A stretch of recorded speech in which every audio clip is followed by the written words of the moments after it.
Hello and welcome into the first episode of the New Logical Sports podcast. My name is Oisín Coyne. I'm delighted to be joined by our co-host Patrick Murphy and the main man himself here for our first episode, Eddie Speed, the Welsh legend and Lansdowne Yonkers soccer star. Eddie, how are you keeping? All good, can't complain. It's a bit cold outside, but apart from that, it's good. It's good, just enjoying the break from kind of Christmas, New Year's, and then slowly, steadily getting fit again back into it before the spring season. Yeah, it's great to have you with us. Talk to us about the off season between kind of the winter and the spring for you. Like, what are you up to? So yeah, now just really keeping busy. Really, spending a lot of time with family over there. Also working as well. Me part-time DJ job. While there's no football, so I'm enjoying it. Just keep busy is just so important. Staying healthy, staying busy, and staying fit. And that's it really. I'm slowly recovering back from an injury, so I've tried to be as smart as I can about that in terms of the recovery, in terms of not doing too much. So it's been really good. But yeah, you're definitely a guy that plays a lot of soccer when you can, and I think me personally, like when with this winter, especially with all the snow that we've had this winter, how much it drives me crazy to not be able to do anything. How do you deal with it? Oh my God, honestly, I just couldn't. Past couple of years, I used to take out a shovel and just used to get little touches on the bench. This year, I just haven't had motivation to do that. This year, just sort of come back from my injury and everything's sort of been frozen. No point pushing it. I think just stay fit in the gym, stay fit mentally as well. I think that's something that I never really took seriously up until I got a little bit older in my career. So important to stay mentally strong, mentally fit, and mentally sane, and mentally well, and mentally happy. So I think that any opportunity I get to coach indoors, I'll get some touches in, and that's about it really. So yeah, it's been difficult, but I want the snow to go, Pat, and I'm dying for it to go, and I'm dying to get back into it, but also can't miss it at the same time. Yeah, same. Do you keep it traditional though? I know a lot of people give out when lads are wearing kind of snoods and scarves and gloves and stuff on the pitch. So like, no, you got to train the way you play. Yeah, absolutely. No, I agree with that. Okay, when I did that back in the UK a little more often than I did over here. It gets very cold upstate in Yonkers, when you're training and stuff. I try to not wear, so much clothing just to mentally be ready for the games and stuff, but it's difficult. But listen, Eddie, I suppose somewhere you're not going to get a foot of snow, back home in Wales. Can you talk to me a little bit about your kind of, I suppose, start in football, your earliest memory and how you kind of got into it? So it was really when I moved up to Newcastle. Obviously when I started walking, going to the St James's Park, to watch my father play it. And Newcastle, club's amazing right now, as we can see. It's always been an amazing club. It's always been a great club. Love going to St James's, love going to watch the games. The atmosphere is unbelievable. The fans are unbelievable as well. But my first memories is definitely in the players' lounge, sort of playing football in at half time and during the game as well. That's probably my earliest memories of playing football. My brother was born as well, so we were sort of I don't know if you call it sort of a Newcastle United community where we just go down and play at the grass pitch. I like to think I was playing for Newcastle because you get awards at the end of the season when you're like 4 or 5 years old with Newcastle badges on it. My claim to fame, I played for Newcastle, but I didn't really. But yeah, so that was probably my earliest memory of football. Just, I think it's going down on a Saturday and just having a kick about. I'm intrigued by the player lounge. Like, who are we talking now? Who are we getting to play? Players lounge, oh my days. Who's your dad? The first person he wants to introduce you to when you go in? Well, it was always after the games you saw the players. So it was Al Shearer. Al Shearer always used to come in, It's not bad, huh? Yeah, it's not a bad one. Shea, Given, of course, Nikos Davidas and Alberto Solano. Just trying to think. Craig Bellamy, the current Welsh manager. I'm trying to think who else. Les Ferdinand actually was one of them. I always kept getting told the story of Les. I think it was Les Ferdinand going up to my cheeks and doing that when I was a baby or something like that. And I was like, Les Ferdinand did that? I was like, yeah. But yeah, great times. And also the players, kids as well. You've got Will Shearer, Alan's lad who we keep in touch with. You've got Ellis Bellamy, who used to play with us and stuff. I can't even remember if they used to play for us, but I'm just naming, just naming kind of like, you got Rob Lee, Elliot Lee, Ollie Lee, they had good careers. Elliot's still playing right now, and I'm pretty sure Ollie's coaching. I haven't spoken to him for a while, but yeah, no, it was cool. It was cool at the time. It's kind of crazy. Like these guys would have seen you as a kid. Now, are you still staying in touch with them now? They're seeing you. I suppose you're 48 now. Yeah. A couple of times I've seen a couple of players that my dad's played with and against and stuff, and they've seen me grow up and that, and it must be mad for them. I just still feel like they're sort of the same person, and yeah, that's it really. So I know one time when the Open Cup was going on, it was the opening round against Hartford City. You got a text or a DM from Shay Given. Who watches our live streams when you're playing? I have no idea who watches the live streams. I think Shay, I think when we won the Hartford City game, commented on the story. We've got Celtic Symphony playing when we won, and he commented and stuff. And I know all the fellas at Lansdowne and Doxa done a goal, and so Shay as well. So he sort of got the meme that I was playing for an Irish team, and he just commented like, "Great to see you play still, and great to see you." But if you're playing in a regular season match, has anybody ever contacted you, say, "Hey, that was great," or is it just kind of like when you go into the really big tournaments? I don't know. I have no idea. I think it was that Hartford City game. It was a very, very big game because, especially in the UK, like a lot of the boys put on bets and stuff. So they were whacking on the bets. That was the biggest game, I think. Yeah, they were just there. Like I told them what to do, and I'm under pressure here now. What's the odds on Eddie to get a rake? So it's funny. I remember some of the players were talking about that they were intimidated by the betting market because technically, if you look at the setup for betting in the United States, they had no metrics of what Lansdowne was like outside of the cup. So if you looked at their history, it only showed the last time they were in the cup, which at that point was 2022, but before that, 2018. So it was like the betting odds were just so off that if you had gambled for Lansdowne, if you had made a bet, you would have made, I think, 15-1. So that probably drew the attention. Yeah, no, exactly. And I said we'd beat Hartford City, and we weren't even the favourites. They're an NPSL team, good team. Good team, gave us a good game. Scored the first goal. But I think that because we've been playing with each other for so long and throughout the whole fall, we've been through a journey, through the Open Cup to play at a big stadium, nice pitch, for the Open Cup. And we were just definitely very up for it. And I think that, when we played together for that long, we just had the chemistry and we know how to create a result. That's the first thing I learned off Lansdowne. That mentality, that winning mentality of like older, experienced players that just win your games, and that was a prime example of one of them. You talk about mentality. I know we were speaking before we started the show about when you were younger, how big and how important the mentality is when you're kind of coming up through the ranks. Can you talk to me about that when you were kind of starting off your playing day? Yeah, no, exactly. Like I said, it's train all you want, and you could think that, oh yeah, one day if I just keep training like 24/7, like it'll just happen for me. I'll just I'll be rewarded, and because of the hard work that you put in. However, like I wish I could go on the pitch and think that and know that I'm the best player. I think that when you play with the likes of Harry Wilson, who's flying now, at a young age, he always knew every time he stepped on the training pitch on the field, he was the best player. Mentally wise, Who were you playing with when you played against Harry? So I was with Wrexham at the time. He would always play for Liverpool, always used to score against us. And that was the one player I didn't want to score against us, but he always managed a way. He was levels above me, and a lot of other players at Wrexham at the time and Liverpool were. So that Liverpool game, I'll always remember playing against Ryan Kent. He's taught me a new one. It's just like, this is the level, like, Pure pace. Yeah, just pure pace, and it was going on, just doing whatever they wanted to do, go and score goals and have fun with it. Whereas I'm there, like, right, first pass is simple, 2 touch, inside of foot, 2 passes simple, lose the ball, get it back, stay in position, talk, do all the simple things right.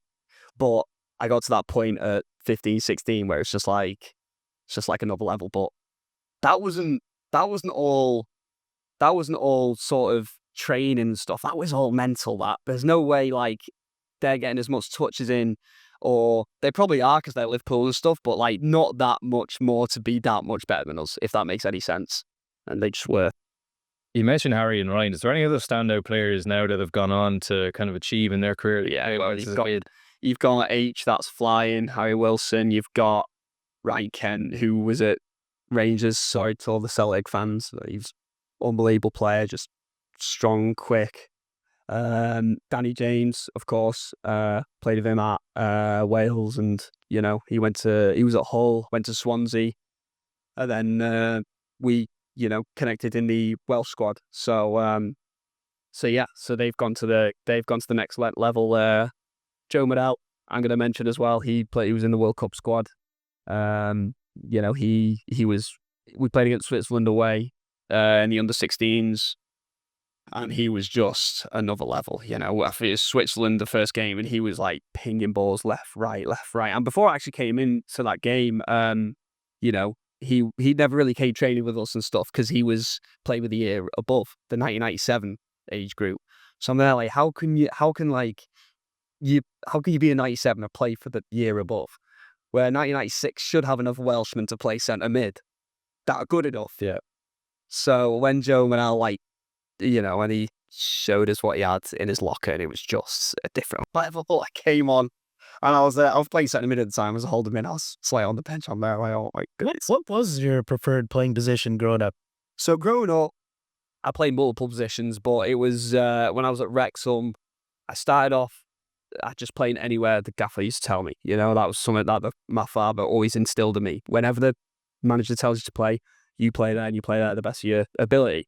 And when I'm coaching these days, like I'll tell everyone that, so I would play sort of wing, and then I came into midfield where I sort of got the ball a little bit more, I distributed a little bit, and, I was the centre mid then up until about under 40s, 15s, 16s, right, between there. Yeah. And then I started converting to sort of right back when all the centre mids were like taller and more physical than me. Whereas I had the engines go up and down at right back. So I kind of, at 14, I started having my first taste of right back. And then I went to Airbus as well in the Welsh Prem after I got released from Wrexham, as well as Chester. So it was Wrexham, Chester, Airbus. I played centre mid at Chester. And then when I went to Airbus, I played sort of anywhere. I played on the wing, played centre mid, played right back. And then I came to the States, started playing centre mid, and then I've been everywhere. I could go on if that's another topic in there. No, what was the main factor behind you deciding to move to the States? I think that I think I wanted to move to the States because I wanted something different. There really wasn't. I didn't feel like I was going anywhere at home. In terms of like football. In terms of like sort of getting a career, being in school, university, I couldn't see anything for me afterwards, Whereas like in America, I spoke to Neil Roberts, who was at Wrexham. So I actually saw him last week. He was in the city. So I really came to visit him. Yeah, it was great. It was great to catch up with Robbo. And then he was good friends with Claudio Reyna, who then like spoke to me about America and then like the college and the system and stuff. And he really intrigued me. So I thought, right, I'll go to America and then see where life takes me. The goal was always to be a footballer and to play at the highest possible level I can. So yeah, that's really what intrigued me to come to America. So what age were you when you made the move? And then you said you went over to study. What were you studying? So I came over 18 years old. I honestly didn't have a clue what I was studying at the time or what I wanted to do. So they stuck me in a sports management associate's degree. I was like, you know what? Yeah, I'll take anything sports related. Yeah, anything sports related. Like I was there, like, yeah, just stick me in that. And then you get your grades up and you do well in school in America, then you can play. So that was also a good motivation. That they're so very switched on with their studies that if they're not good enough that you have to play, that you can't play, and in America they're so much more stricter than that than they were at home, I feel like. So it is sports management, and then transferred my credits over to UMass Lowell D1 school in Massachusetts, and did economics.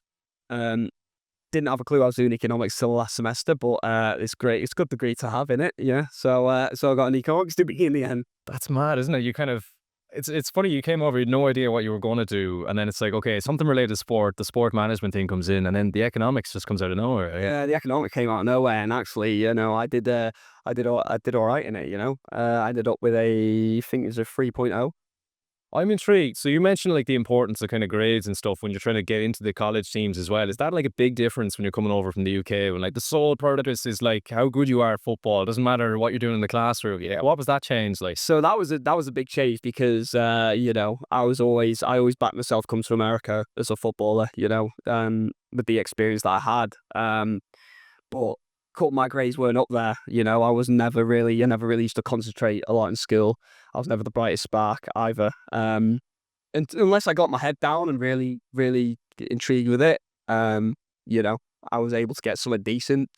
But when I came over here, it was definitely a big switch on, you know. I had to go to community college to get my associates, and then transfer to D1 instead of going straight into D1. However, that did benefit me more than going straight into a D1 school, I feel like, because coming to a junior college, I get my grades up, I play, you know, and then I was able to play, luckily, for my freshman and sophomore year. Sophomore year, I was a captain, and freshman year, I played majority of the games. And, you know, and then when you go to D1, then I wasn't eligible for D1 school for some reason. I played 1 year at UMass Lowell, you know, which was good. Enjoyed the experience. However, I think that, you know, not being eligible for 2 years was a bit frustrating. Where I was told if you get your associates, you could play 2 years in college, you know? And that's sort of like the NCAA system, sort of like, oh, you didn't graduate high school or something. So I was like, it's like, I can't go back to high school, you know? So it's like one of them. So I was in that tricky situation in college, you know? So it was frustrating at the time, but once that 2019 year hit, like, I wasn't eligible. I just focused on my studies, got all my grades done and stuff, and I was able to, you know, very lucky to play USL Championship, go on trials on the USL Championship stuff and USL League One and that, and I was able to play USL League Two for a lot of good USL League Two teams. So yeah, I was definitely very happy with that. And here we are today. You were playing at Des Moines Menace when you you were playing with the Rough Riders first, but there was a season I think you went to the Des Moines Menace. What was did you have any form of culture shock to move from Long Island to the Midwest like that? What did you think of that? No, not really, because I mean, I already did the upstate New York. You know, I went to Herkimer Community College before that, and that was the culture shock. That was like, oh, you go to New York to play football, but you go upstate New York, where there's the closest city is Utica, and the closest Chipotle is like 45 minutes away, and you had to wait like 2 weeks to get a trim. Like 2 months, sorry, not 2 weeks. Yeah, 2 months. For a land coming over from where? Yeah, absolutely annoying, right? I was like, oh my God, just get your head down, get out of here. Because I got to a point there where it's like, right, if you don't get your grades up, you're going to stay here, you know? So I focused a lot in school and wanted to get out, you know? So yeah. And then I went to Des Moines, so I kind of got used to sort of the Des Moines Menace. Sort of, you're going in the middle of Iowa, like, you're going to be playing. It's like, it's all I want to do, really, you know? So go to Des Moines quality, and we got a couple perks there as well. You know, we were able to train in the morning at 10 to 12, and then we all got some food, went to Lifetime Fitness, where we got like a deal there, so we didn't have to pay memberships. You know, we all came through the club, and it was brilliant. Yeah, it was a great time then.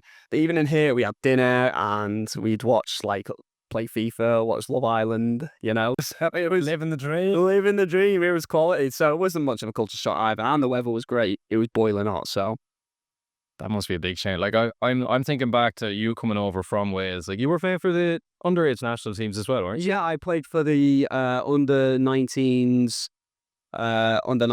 Welsh academies. So like all the Welsh, you know, all the Welsh clubs. And the Welsh Premier League, the second division, or whatever you want to call it, we'd play for Wales. You know, like what was that experience? It was quality. I enjoyed it. We had a good couple of lads on that squad. You know, as we got older as well. Sort of, we played against Republic of Ireland We played against them twice, actually. One on the Thursday, one on the Saturday, I'm pretty sure.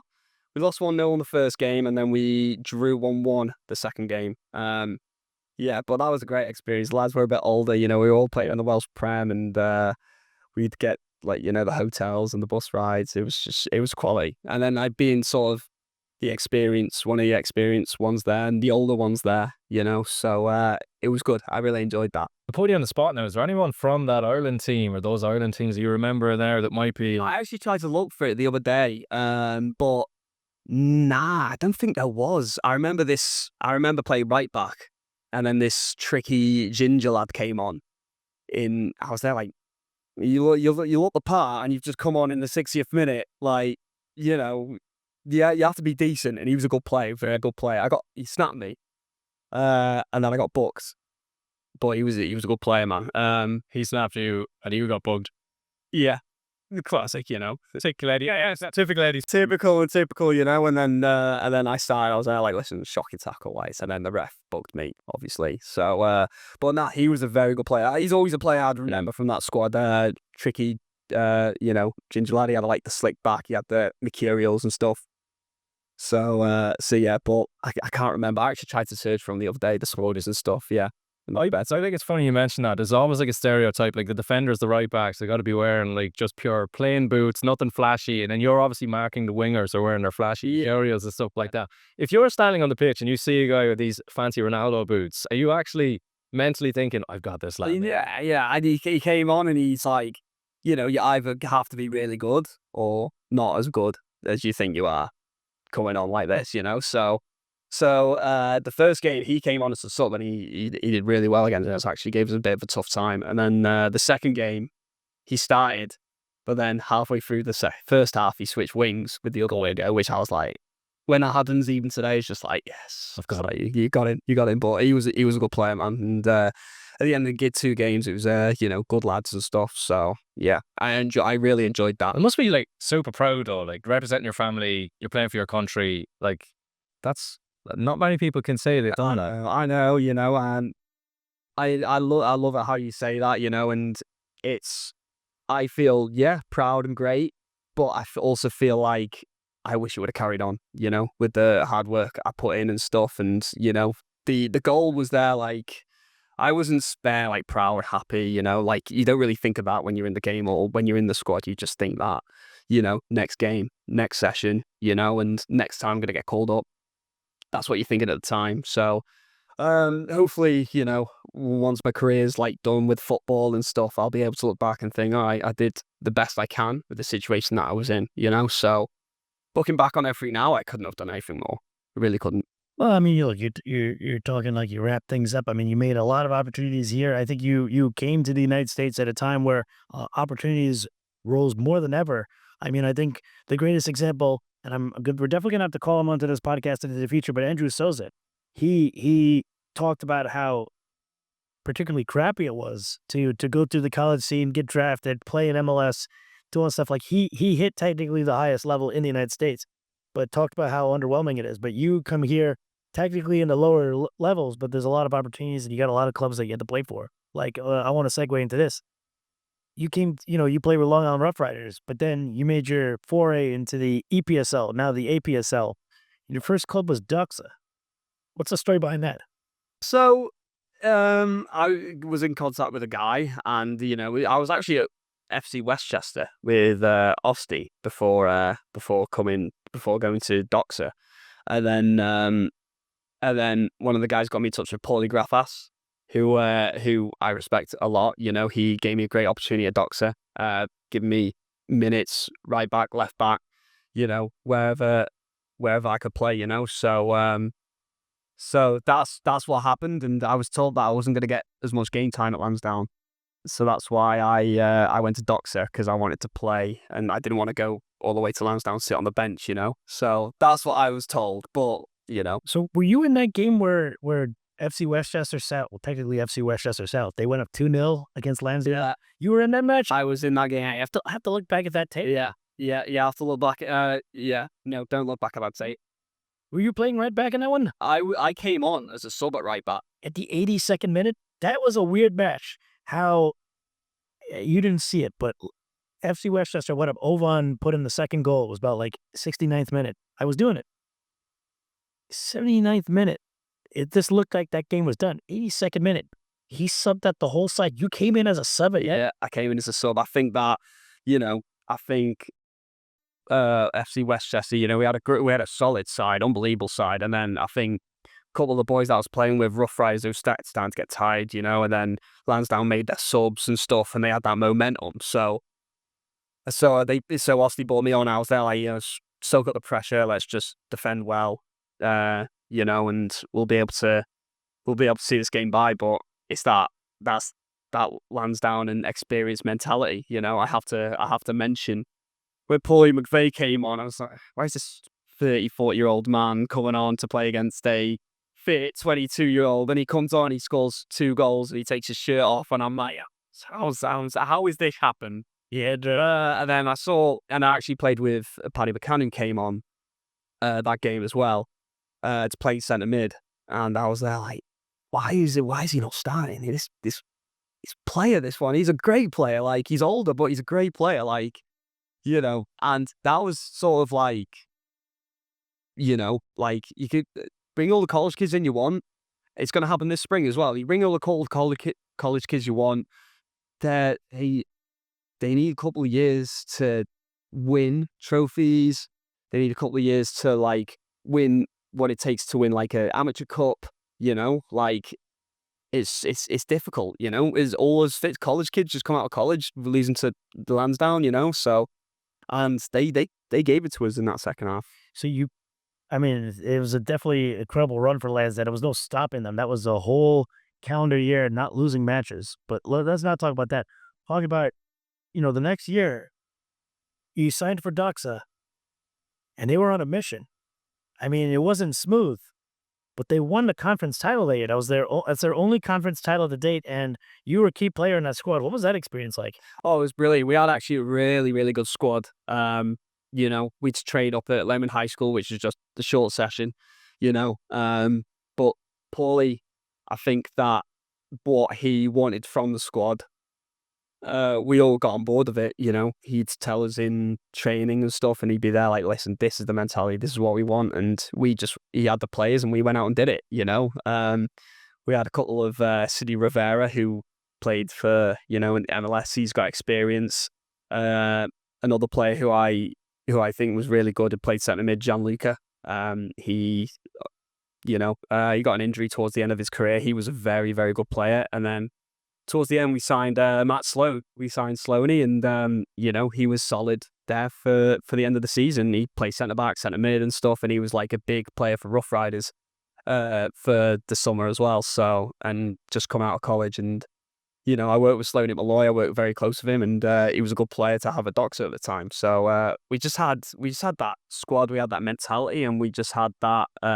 We wanted to win games and win the season. So we managed to do what was needed to do that. I'm intrigued, like someone who's come over in the last few months, like the standard and I suppose the expectation of these amateur and semi-pro clubs that you're playing with now, like coming over, was that a big shock? Like you mentioned Paddy McCann, even Paul McVeigh, like you're probably coming over after playing at such a high level at home to then walk into this and be like, oh God, this is actually maybe a step up there as well. Yeah, no, listen, like I think that, everyone playing in these amateur leagues has some sort of history about them. They've played at good levels and stuff, and they've maintained their ability to play full 90 minutes and play at a very good level since they were young and playing at these other different levels. And, I think that everyone's had their own soccer journey and soccer path, and for them to all come together in this league, it makes it very, very competitive. And even the other teams that, I'm going to mention Nyack, where we played them in the cup a couple of, I think it was last November, December, played them in the cup, rainy day at Nyack, holding on to a 1-1 draw, like they go up and they play against us. Like we're struggling to beat these here, lucky enough we win on penalties, and You scored the winner. yeah. I don't want to mention that, but I did at the end. So, but yeah, even these teams, these teams know how to get out results. They know how to, do that, and it makes it proper competitive. You think you have all these teams at the top, like the ones that get paid, but all the ones that are not, they don't get the recognition as the Greeks or Pensitrians or Lansdowne. So they know how to grit out results, and it's a difficult league, and I've enjoyed it like ever since. And it's that thrill going into the game, is that thrill of getting stuck in and trying to score goals, and getting your team to get the 3 points. And in New York especially, like it's very competitive. Once you get past New York, you look at Renegades, you get past New York, then it's a cruise from there. Yeah, it's a strange setup in the United States pre-professional stage. I like to say pre-professional. I don't like to say amateur, because it's really a large spectrum. The different types of accommodations, treatments, and leagues. We talked about the different leagues that get to go around, and you get to play in many of them. Like, what was your first reaction to that when, because you're probably in England, Wales, well, you mostly played in England, but it's like, you look at that and you say, I'm just bound to this one club. But in America, it's like you could play for several clubs in the same summer. What is that? Yeah, that was funny. I love that. Like there was one summer I was able to play for Lansdowne, Leros, Empire, and someone else. I can't remember. Rough Riders. Long Island Rough Riders. Yeah. So I was able to play for like 4 different teams in one summer. It's funny you said that. He's referring to 2024. Was that 24? Yeah. So it's kind of interesting, right?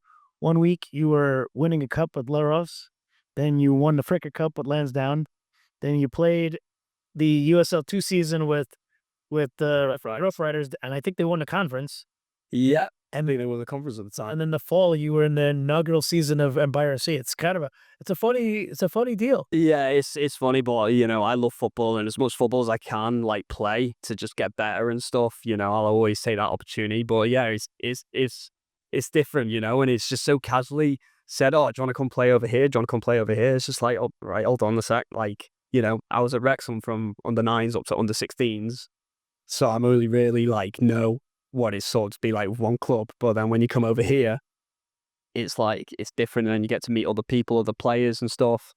And then what I love about, like you said, pre-pro, I love that we've played with and against each other, and then in the big games like the Greeks, Pensitrians, Renegades and stuff, you'll be able to be there, like you say hi to them, whatever, and then in the game you want to kill each other, but then after it, you sound, you like, congrats, So that's what I love about this game, is like these players are like, there's very mature players, and they just always leave it out on the pitch. But when you make an appearance in, say, the Open Cup, right? So you made appearances with Lansdowne in 2023, and then in 2025 you made an appearance with Motown.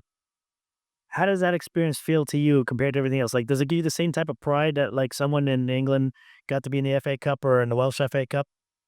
It did at the time. As frustrating it was, I wasn't able to play for Lansdowne in the Open Cup due to injury.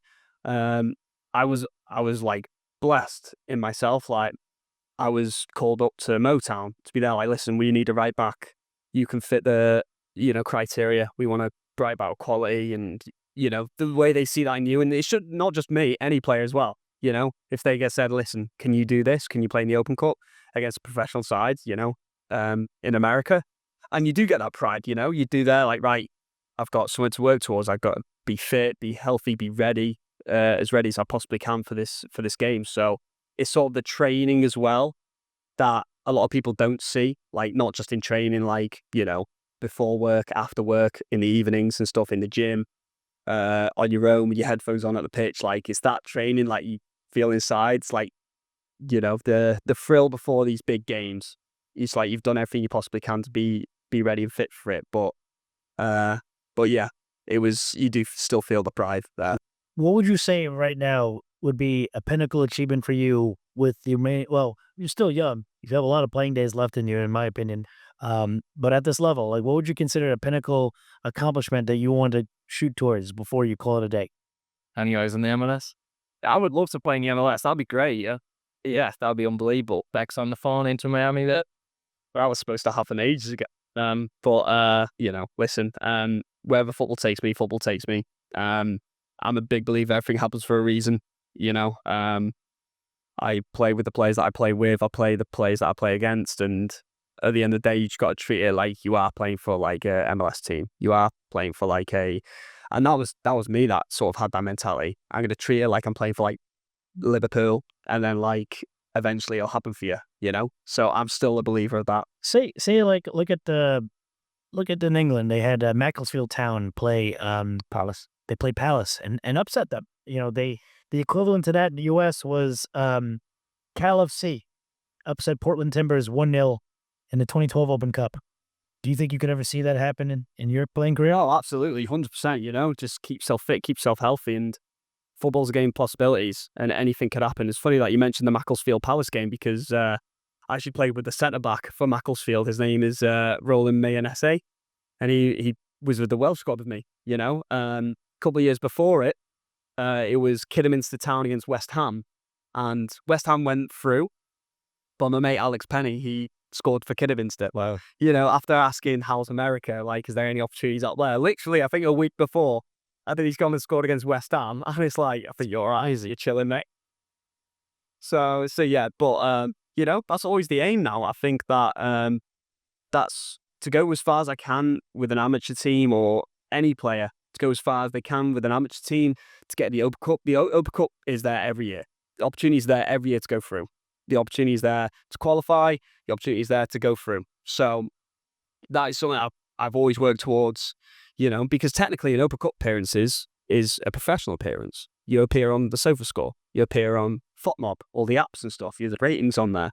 So, and then like you're out transfer market, you know, so you're in the game, and you know that appeals to people around the world that you know, you're still playing at a good level. So, among yourself and players that you play with in the APSL and all the surrounding leagues, a lot of people don't think about it, but like clubs like the Greek Americans and Pan Cyprians, they've actually won the Open Cup in pre-MLS because there was a quote-unquote amateur era, and then things went into the modern era in 1995 and afterwards.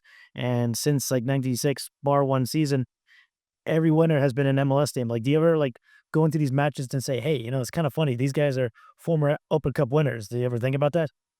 Nah, not really. I think you can't overestimate your opponent.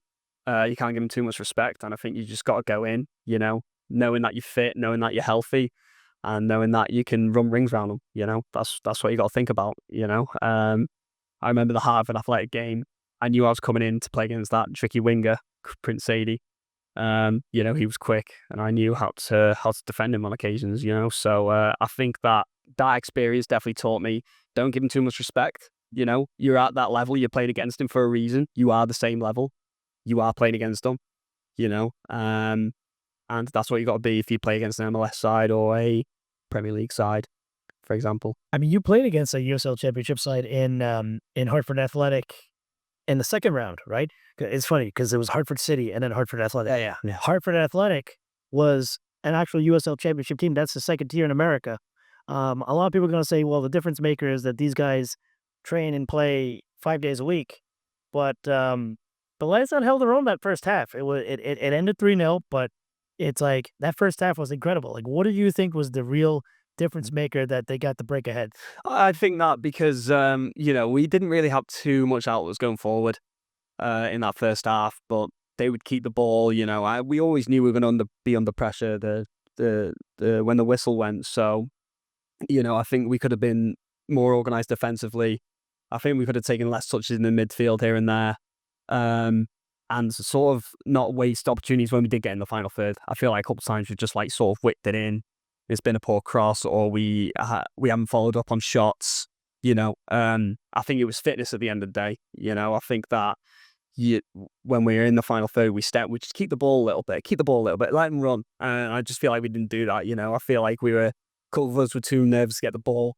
Sometimes me as well. You know, like I have this Kyle Edwards striker come towards me, and I have Prince Sadie come towards me, and then their wing back was like up and down. So I had a tough day at Benny. Oh, there. Yeah, I was a full there. So I was there like, listen, like, just keep the ball. Can we keep it moving and stuff? Get touches on the ball, and then hopefully we'll be comfortable in the game. And actually, at the start of the second half, we had a little bit of the upper hand. You know, we were comfortable, and then yeah. But Harvard were all over us that game physically, and they were big lads as well, and they would follow up, and it's difference between amateur and pro, I suppose.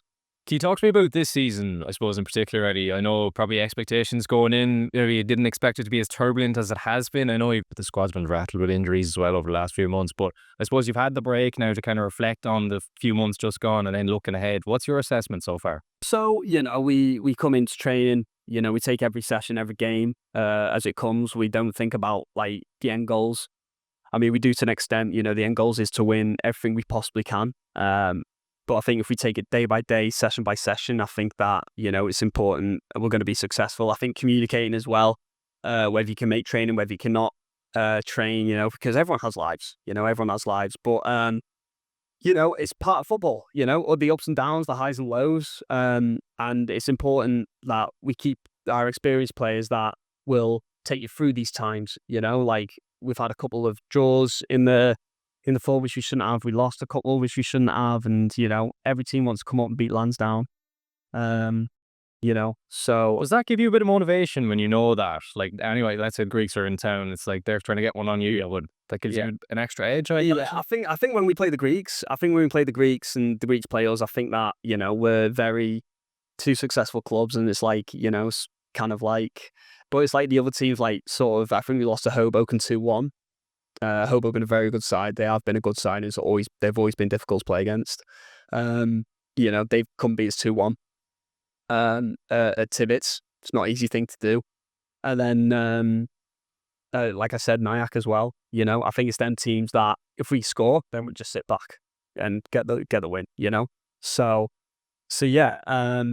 But when we play the Greeks, it's always going to be a tough game. Of course, teams of like that have had experience, quality, and stuff, and. I do love playing the Greeks, and I can't wait for this spring at Hofstra. It's my favourite game. And you mentioned, I suppose, the intensity of your kind of day-to-day throughout the week. I suppose people listening in from afar, like, they might be questioning, like, what is the kind of day-to-day during the week for you guys in terms of training? Are you analysing the games in terms of tape? I know, like, with New Logical streaming them, you do have that. Yeah. Is that kind of across the league? That is the standard? People are looking back on footage. Oh, yeah. They're training a couple of times a week. Yeah. The gaffer Matty Kane would, highlight a point in the game, and he'll share it to the group chat and be like, listen, this is the situation here. This is what's happened here. This is what happened there, and stuff. So we get together as a team, we get on calls, and we analyze what we need to do, and then any questions we have, we ask him, in person, or later. So as well, like every time we have a game, even in the car on the way home, like I'm got it on, like, and then I get home, I rewatch it again.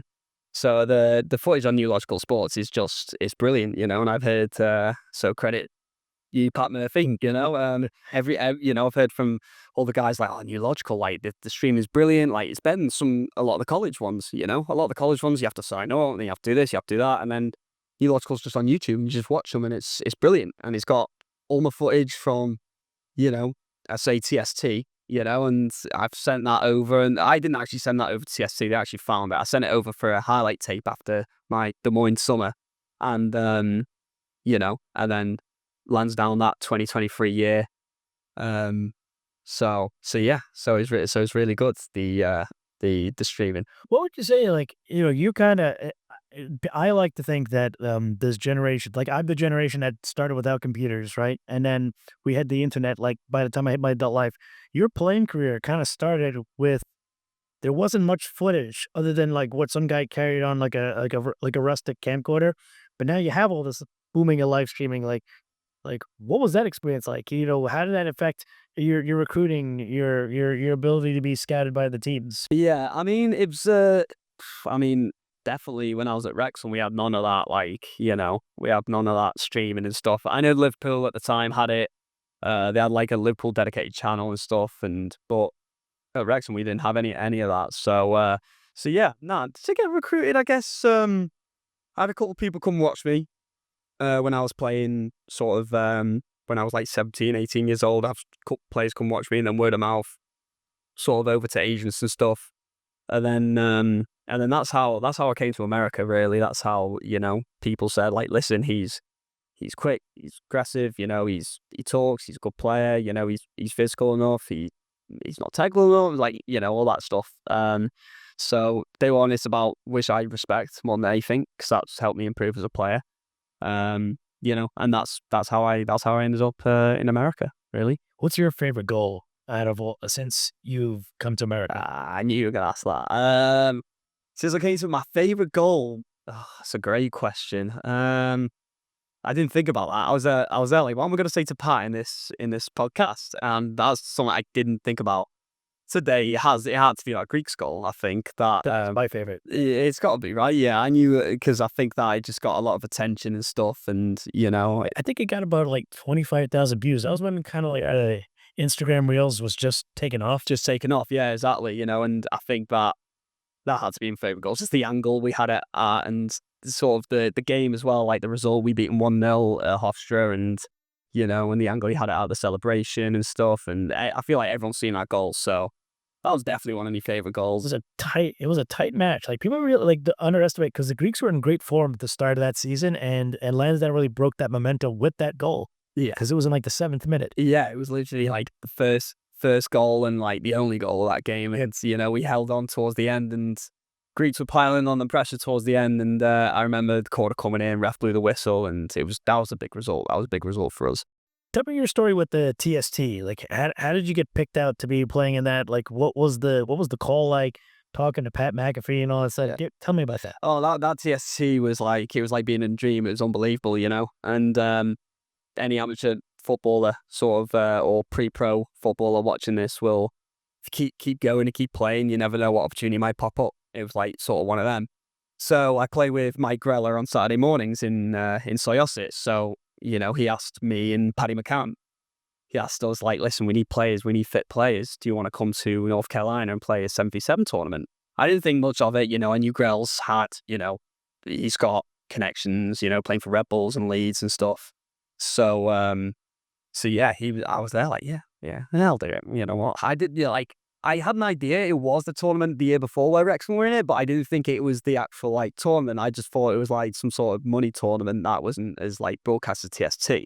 So, so the squad got announced on Pat McAfee Show, and it was actually one of the boys I played with in Michigan. He was like, Eddie, like, you're big time, like, your highlights are on this show, the Pat McAfee Show. And I was there like, oh, that's cool. Like, they must have showed, like, everyone's highlights.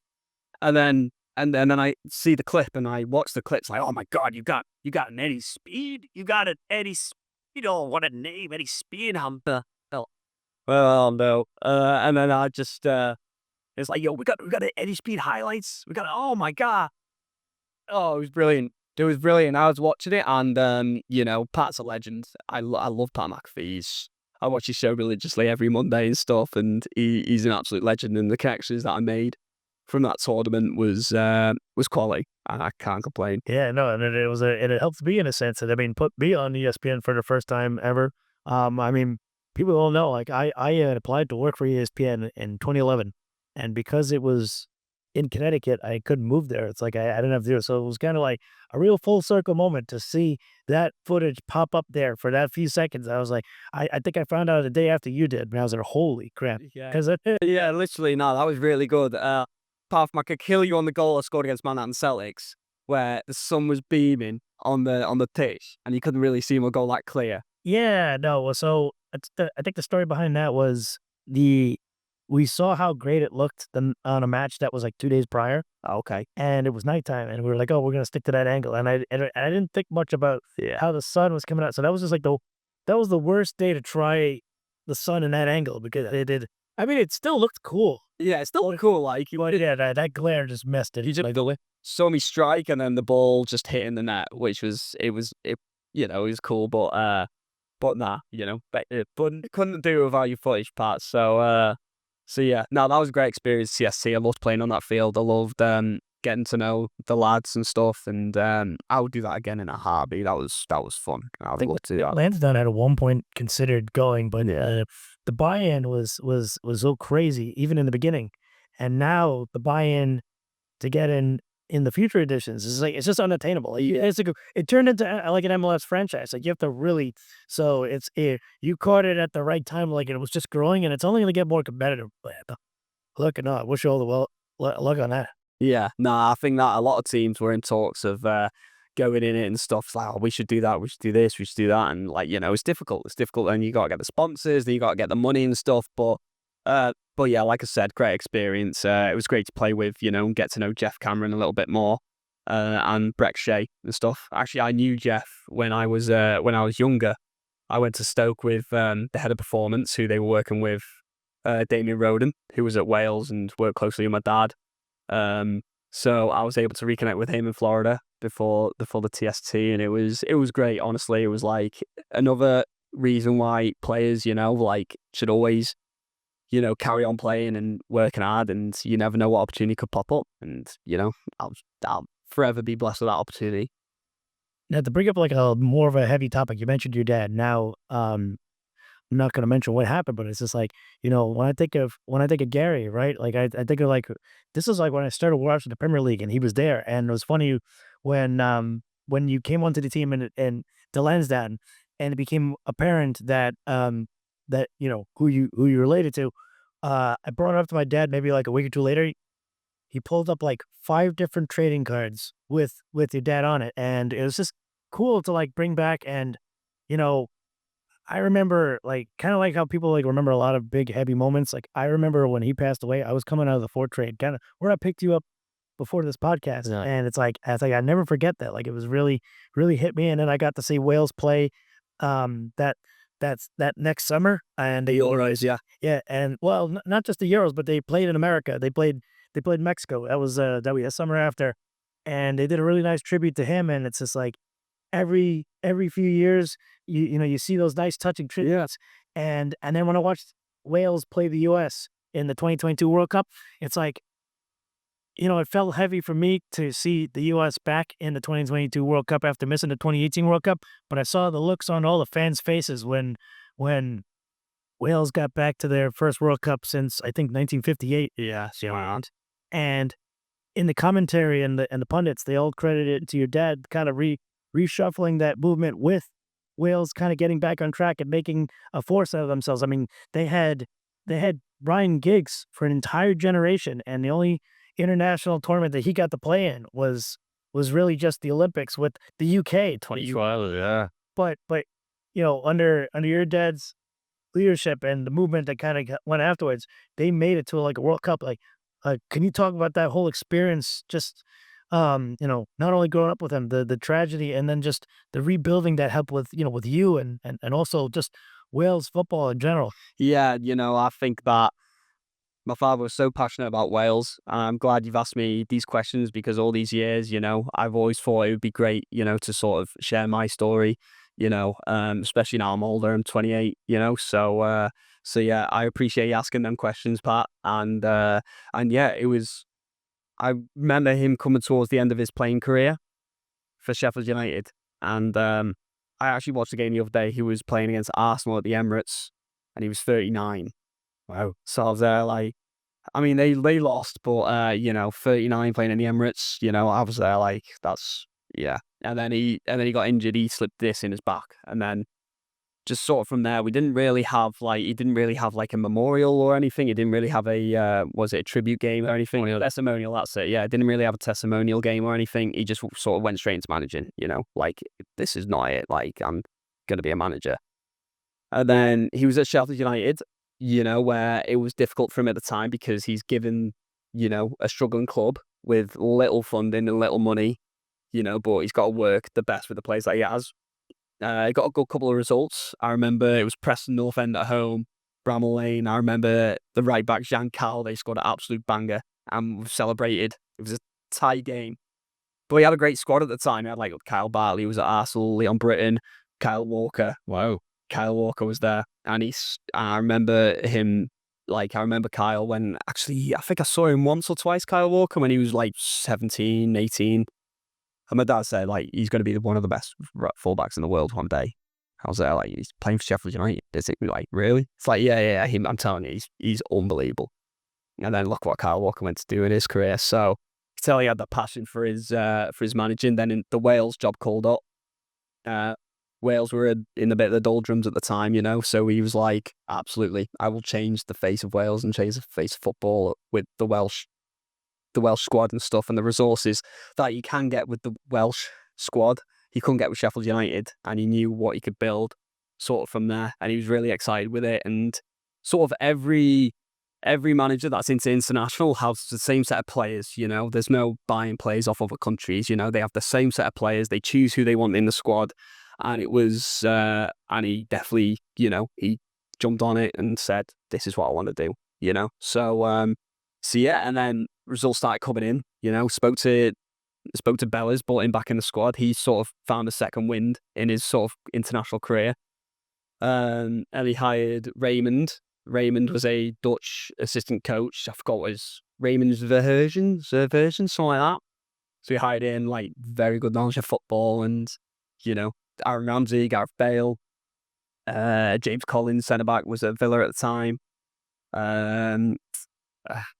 Blake, the other centre back, Blake, Chris Gunter, the right back. I'm trying to sort of name the squad for you, but yeah, we had a great squad. Joe Ledley, centre mid. Ashley Williams breaking it. Ashley Williams, yeah.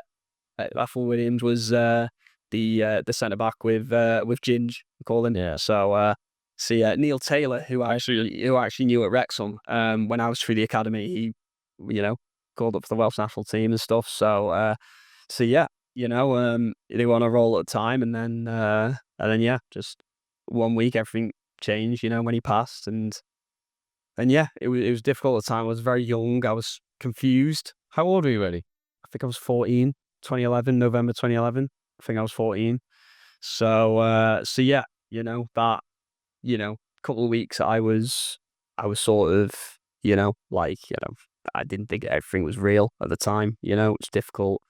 For a 14-year-old, I just wanted to be there for mum and grandma and granddad and stuff, because yeah, it was difficult and it was definitely a shock. But yeah, so Yeah, I mean, like I said, like this is built on my experience.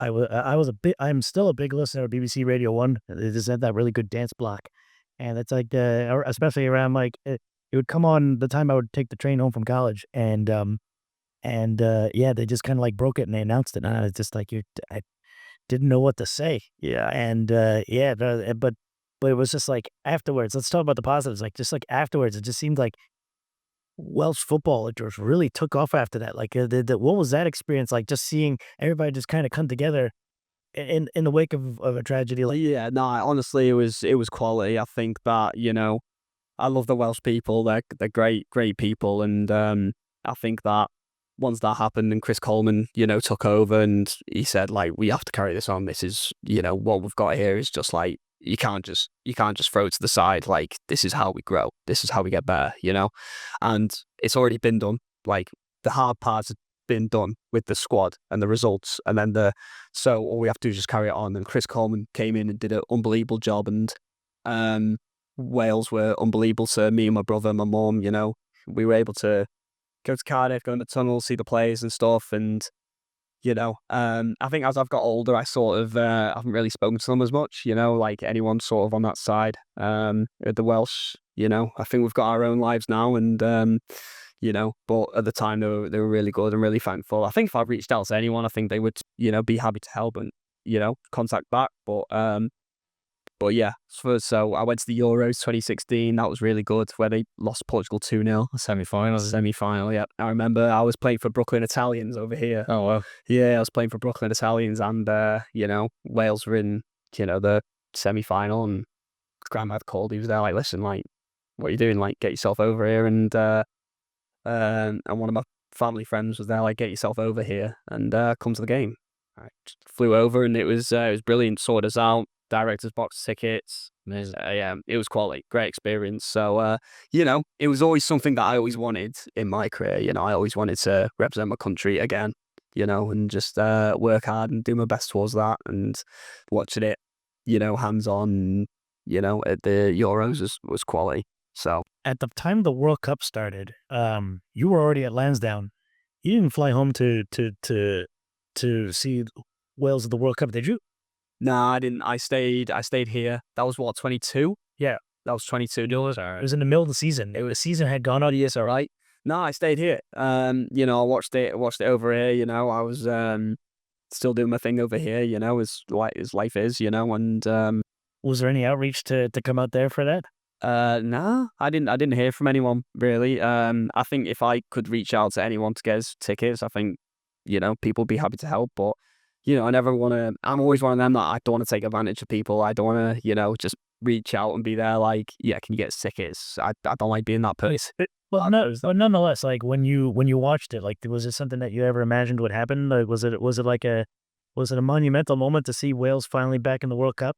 Yeah, it was quality. I think that it was monumental. At the time, it was like great for Wales and great to have them in the squad. It was also for me as an individual sort of disappointed that I wasn't in the squad or I wasn't involved or part of it, which I always dreamed of. And I sort of have that, not resentment towards football, but like, if my dad was still here, would he be honest and, tell me if I was good enough, if I wasn't, and I think that, and then sort of, people that he knew in the football world, I wish they would have helped out as well, but it's like network is net worth, and I tried to network and stuff to get me, get myself there.